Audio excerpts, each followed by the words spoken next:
Fala galera, tudo bem? Rui aqui. Hoje a gente vai terminar toda essa sessão que vai desde os ritos, religiões de mistério, mistérios eleusinos e as primeiras escolas filosóficas gregas, né? A gente vai terminar falando então sobre a, um pitagorismo atômico, né? O materialismo pitagorista e os primeiros atomistas, né? Aí vocês veem Leucipo na imagem, né? Que foi um dos primeiros atomistas, né?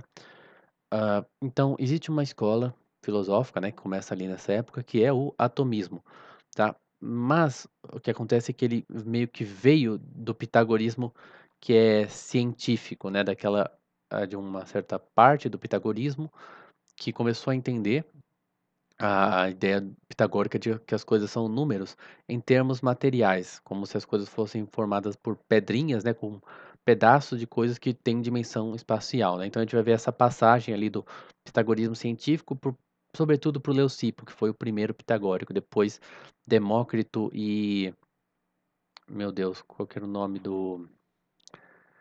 Eu acho que é Demócrito e, poxa vida, deixa eu olhar aqui, Epicuro. Lembrei antes de colocar no Google aqui. E Epicuro vão ser depois, né? Eles são atomistas mais posteriores, né? Então a gente conhece esse primeiro pitagorismo através de Aristóteles, que Aristóteles gostava de pegar as opiniões dos sábios, como eles falavam, né? Ele falava para fazer a dialética, né? Em que você parte de opiniões que são prováveis, que são opiniões das pessoas que já conhecem algo do assunto, né? Então ele sempre começava listando várias opiniões que tinham chegado até ele, né? Das várias escolas que vieram antes. Então, uma das coisas que ele traz pra gente são as críticas feitas por Zenão ao atomismo, né? O, então aí ele chega à conclusão de que o atomismo veio do pitagorismo científico. Por quê? Do, Porque a crítica que Zenão faz, Zenão é um discípulo de Parmênides, né? A gente já viu Parmênides, mas tem esse cara chamado Zenão que vai fazer uma crítica ao, aos atomistas. Mas essa crítica não funciona para os atomistas que vêm de Leucipo em diante, né? Então, se essa crítica não é válida para eles, é porque provavelmente antes de Leucipo havia um outro atomismo ao qual o Zenão está atacando, né? Então, essa crítica provavelmente era esse pitagorismo científico, né? Então, teve os pitagóricos, né? Tanto seu ramo mais científico quanto mais religioso. Parmênides fez uma crítica, né, ao pitagorismo e à escola de Mileto. Houve uma resposta, né, que seria esse pitagorismo científico, e Zenão, que é discípulo de Parmênides, está respondendo à resposta dos pitagóricos à crítica de Parmênides, né? Então tem esse vai e volta. Então é assim que a gente sabe que tinha esse proto-atomismo, esse atomismo numérico, esse atomismo pitagórico, esse pitagorismo científico, um pitagorismo mais materialista, né?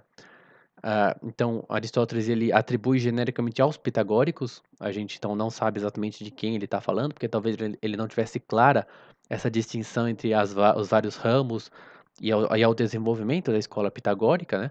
Isso é sempre uma dificuldade quando a gente fala assim, Aristóteles disse tal coisa dos pitagóricos, tá, mas ele conhecia toda a escola pitagórica, conhecia essas várias divisões, né? E conforme a gente vai encontrando novos registros, a gente pode e talvez, né, a gente poderia até supor que a gente sabe mais dos pitagóricos do que Aristóteles, porque se a gente dependendo de quantas fontes a gente acha, né, então sempre é complicado quando a gente vê algum cara falando de outro cara, porque a gente nunca sabe, ou de uma escola inteira, né, porque a gente nunca sabe o quanto que ele sabia dos outros caras, né. Mas então ele atribui genericamente aos pitagóricos, né, isso nas palavras de Aristóteles, a doutrina de que tá errado ali, né, todos os corpos sensíveis são compostos de números, né, então números entre aspas, que não são abstratos, mas consistem de unidades indivisíveis dotadas de magnitude espacial. Acho que ele vai falar aqui. Essa é uma teoria materialista. O número não compõe uma alma, razão ou harmonia do objeto, mas o próprio corpo tangível. Uma teoria desse tipo provavelmente teve origem no costume de representar o número por pedrinhas, né? A gente viu um pouquinho aquela década pitagórica, né? Que era as pedrinhas formando uma, depois duas, depois três, depois quatro, né? Então esse conjunto de representar coisas por pedrinhas foi se tornando a ideia de você ter realmente várias pedrinhas, vários números assim, montando o objeto, né? Então essas representam átomos aumentados e o espaço ou campo entre eles é o vazio.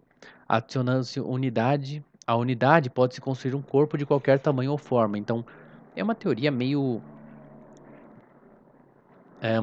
simples demais, né? Assim, tipo, o certo é de que você tem uma pedrinha, uma outra pedrinha, e você forma um corpo, né? Enquanto que os outros pitagóricos mais religiosos, por assim dizer, eles tinham aquela coisa da lira, né? Então, por exemplo, a lira era formada, e a escala musical, né? Na verdade, a escala musical, não a lira, ela era formada por uma certa proporção, né? Tinha a quinta, a quarta, né? A oitava. Então, essas proporções indicavam uma ordem, né? E uma alma das coisas, né? Então, você vê que teve uma mudança muito drástica aí, né? Com essa substituição dos conceitos numéricos por uma infinidade de mônadas, são postas de lado todas as noções místicas do né, da mônada, né, dos conceitos opostos em combate e da imitação de Deus. A teoria se reduz à identificação da unidade aritmética com o ponto geométrico. Então, basicamente, quem gosta de Mário Ferreira dos Santos, né, o Mário Ferreira, pelo que eu lembro acho que do Olavo de Carvalho falando, né, seria um platonismo pitagórico do Mário Ferreira, e é um pitagorismo no sentido desse pitagorismo religioso, não do materialista, claro. Então, em que os números, né, ele vai ter aquela decadialética, pentadialética, né, dos números como sendo formas pelo que eu entendi, seria mais formas de raciocinar, de entender as coisas, né, mas pode ser também formas do ser também, né. Aqui eu já estou colocando meus pés onde eu não deveria, né. Mas, para quem gosta, então, do Mário Ferreira, ele é do pitagorismo religioso, por assim dizer, né, e não desse pitagorismo materialista. As linhas são uniões desses pontos, né, e as superfícies, uniões de linhas. É contra essa visão que Zenão lança os seus paradoxos. Isso a gente vai ver mais para frente, né. Mas esse é o pitagorismo científico, né, a gente não sabe muita coisa, pelo que eu vi no livro, né, e também porque os caras atribuem tudo a Pitágoras, então tem sempre essa confusão de saber o que que é dos pitagóricos, o que é Pitágoras, né, mas, vamos então para Leucipo, que talvez ele tenha nascido em Mileto, mas ele se estabeleceu na Itália cerca da metade do século V. O sistema dele é uma continuação desse atomismo primitivo dos pitagóricos. Ele defendia que a realidade se constitui de átomos e do espaço vazio em que no qual eles se movem, né? Então tem os átomos e tem esse vazio, né? Ele argumentava que o fato de o vácuo ser um nada não significa que ele não existia, né? É um argumento interessante. Não é que existe uma coisa que é o nada, né? É que não tem nada ali no meio, né? Então é interessante. Não sei se é verdade, mas faz sentido, né? Não é tão evidente que o nada não pode existir nesse sentido, né? Os átomos eram mais materiais em um sentido mais completo que o um ser de Parmênides, que não era estritamente corpóreo, né? A unidade do Parmênides não é corpórea, né? O atomismo reduz a alma ao nível do corpo e a vida ao movimento no espaço. Por meio dessa simplificação, a pluralidade e o movimento foram restaurados. Nesse mundo, Deus é abandonado, sobrando apenas o acaso ou a necessidade, e Leucipo escolheu a necessidade, né? É estranho falar aqui fazendo uma crítica, né? Não sei, necessidade, só tem átomos e o espaço, de onde que vem essa necessidade, né? Interessante, né? Leucipo considerou a formação de um vórtex, pelo qual os átomos mais leves eram levados para o eixo exterior e os mais pesados para dentro. Ele não explica esse movimento, mas o considera um fato eterno. Tá? É basicamente isso que eu tinha para falar, galera. Outro vídeo curto, mas espero que vocês tenham gostado. Por favor, curtam, compartilhem, comentem e até a próxima. Semana que vem, como esse é o último vídeo, a gente começa a nossa série de lógica escolástica, atomista, aristotélica. Então, fiquem aí, acho que vocês vão gostar e acho que eu vejo vocês. A série vai saindo, quem sabe eu faço algumas lives aí no meio. Mas os vídeos já estão todos prontos, a gente volta a fazer outro assunto em outubro, mais ou menos, beleza? Até lá.